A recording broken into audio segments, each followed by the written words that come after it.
Let's talk about emotions and how not to get carried away by them. Look, you're not an angry person, right? So why does it feel like people walk on eggshells around you? I want to talk to you about emotional regulation, but what does that actually mean? See, people, and by far a lot of neurodiverse people, might have problems holding back emotions. And those emotions, if allowed to run rampant, can bubble out in many different ways: anger, tears, isolation, addiction. And these are all different ways of lashing out. And a lot of times we lash out against ourselves. We lock ourselves in. We deny ourselves things that we enjoy because we're overflowing with feelings. How many times have you really wanted to do something, go to a movie or something like that, and then something happens that makes you angry and you throw the entire plan away? No more movie, no more outing. That's self-harm. And this video is not about changing who you are or denying your nature, your personality. It's about knowing how to handle your emotions before they handle you. And it's easier said than done, I admit it, but it is doable. Now, why? Why would I even want to do something like this? Why not fully feel an emotion? Well, because, dear viewer, you are leaking.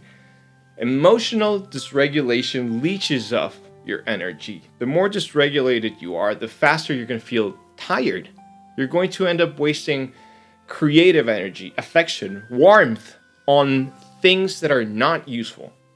We don't have to turn this into an emotionless robot thing to manage this. This is about redirecting that energy into something better. And I'm not even talking about productivity here. Forget about that. This is not that kind of video. This is about redirecting that emotional overflow into understanding yourself better, so you can really learn what makes you upset, or what you actually enjoy, or the things that can make you say hurtful words. Most of the time, that better use of energy just means sitting down with that emotion, fully understanding it, before taking action. Because that action, that reaction to an overpowered emotion, that can hurt people around you. You ever hear about rage quitting a video game? Well, this is why it happens. So let's stop breaking controllers and let me tell you a story. When I was 11, we went on a family trip to Hawaii, and it was great. It was fun. We visited a bunch of places. We walked up the Diamond Head. Hawaii was lovely. And we were walking, I remember we were walking down an outdoor market, street market somewhere.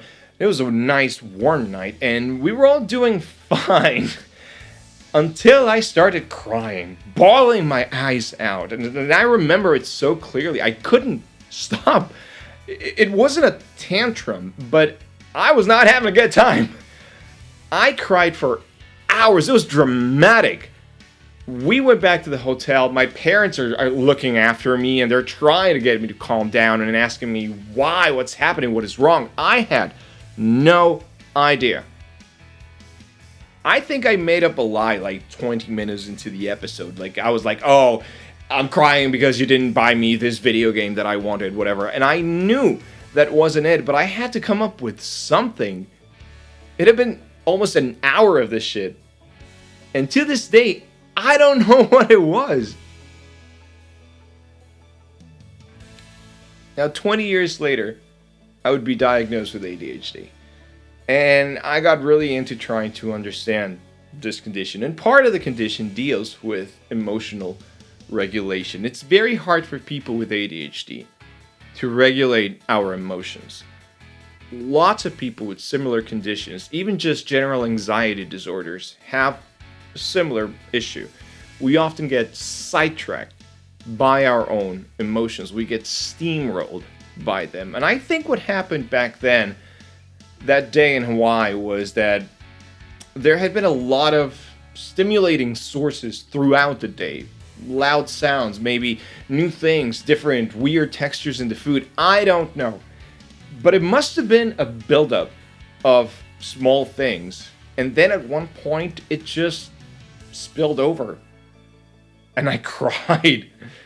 And that has kind of given me a first-hand experience on how emotional regulation works for me, how it actually feels, and how other people perceive you when you have these episodes, and how we can soften them.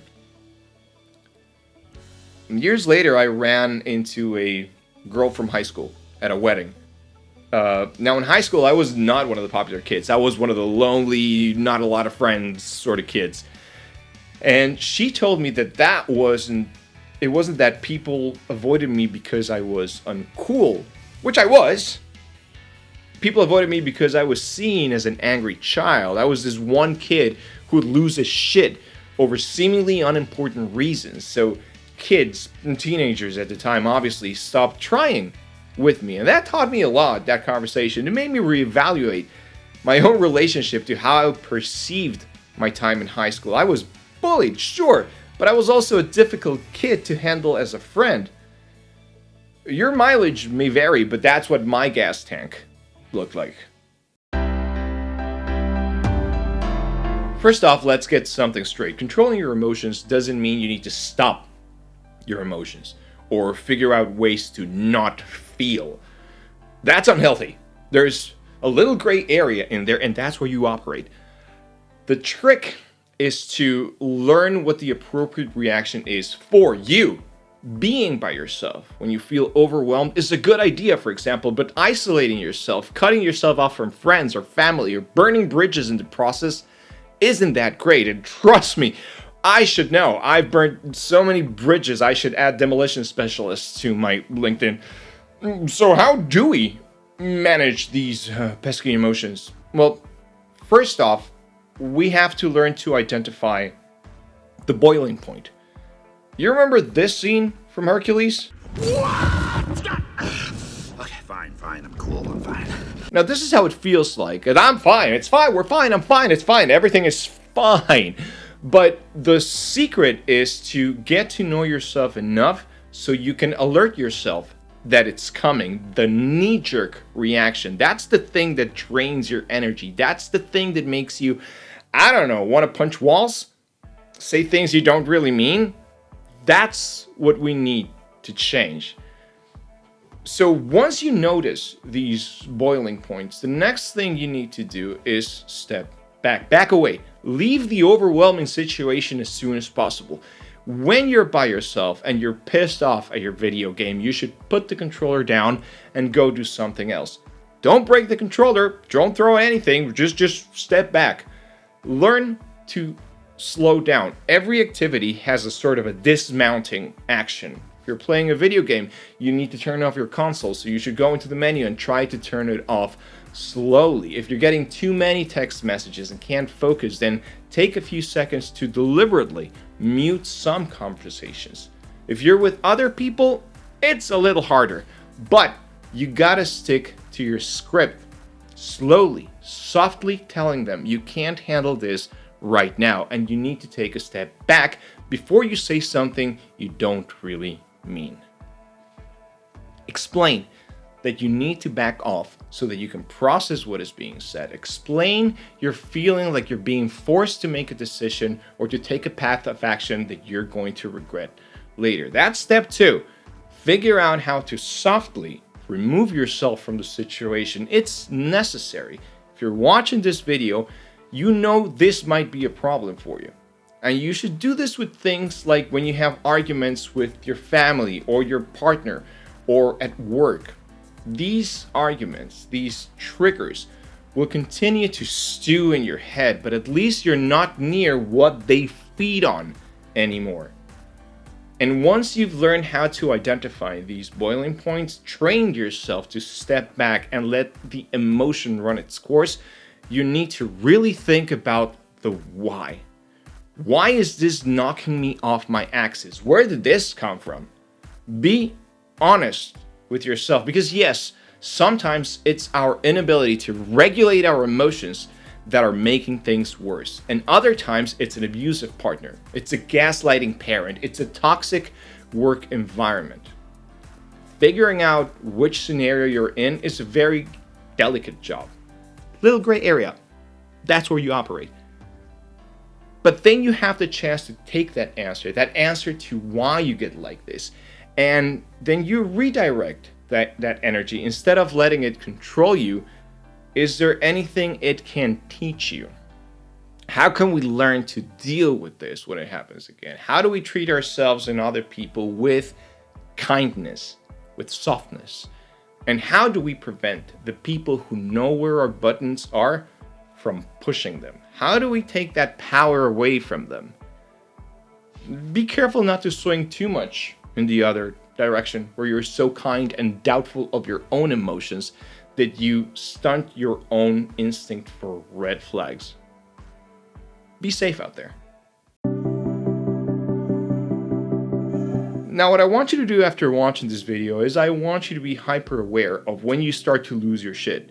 That means I want you to be aware of the moment when you want to cry and can't help it. The moment where you clench your teeth so hard it feels like you're about to pop them. The moment where you gasp so deeply you give yourself a new allergy. And think about what it is that you want to do. Whatever it is, consider that action for a second and then come up with the exact opposite action. What is the opposite action of punching a hole in the wall? I don't know. Pet the wall? It sounds silly, but trust me, it's going to work. What's the opposite, for example, of telling someone you really wish they would have stuck with the plans you made last week? Well, you can just text them that you understand. I don't care if you don't, but tell them that you understand. Give them options to reschedule and then offer help.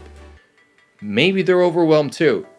And then you walk away for a while. Let the heat of the moment pass before you continue trying to engage. If you're with somebody else, I need you to come up with a script for you. And it looks kind of like what I just told you above. I can't do this right now. I'm going to say or do something that I don't really mean. But I love you, or I respect you. Don't say that to your boss. I love you, and I want to talk about this after I feel less emotional. If the other person doesn't want to let you do that, maybe rethink your relationship. Maybe. But most people will agree, because most people at that point also want to punch you in your perfect teeth. We could all use a little break. Oh, and also sign up for my newsletter. I'll be sending weekly reminders of new video releases as well as follow-ups on these exercises, all right? Well, yeah, okay, that's it for today. So, be safe and be cool. Be cool, be cool, be cool. Be cool, be cool.